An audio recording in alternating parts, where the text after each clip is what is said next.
నిన్ను సృష్టించిన దేవునికి, నీకోసం ప్రాణం పెట్టిన దేవుని చేతిలో, నీకోసం మరణాన్ని జయించి తిరిగి లేచిన మృత్యుంజయుడైన యేసుక్రీస్తు ప్రభువారికి నీ జీవితాన్ని అప్పగించు.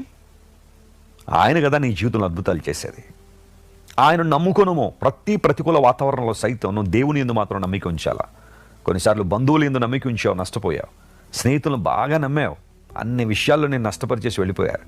వాళ్ళు వెళ్ళి నమ్మి నీకున్నవన్నీ వారి చేతిలో ఉంచి ఉండొచ్చు. వారు నిన్ను మోసం చేసి ఈరోజు నడి రోడ్డు మీద నిన్ను నిలబెట్టేశారు. కానీ దేవుడు అలాంటోడు కాదు. నమ్మిన వారిని ఎప్పుడు మోసం చేయడు ఆయన. నమ్మిన వారిని ఎప్పుడు విడిచిపెట్టడు ఆయన. ఆయన నమ్ముకో, నీ ప్రతి మార్గాన్ని దేవునికి అప్పగించు.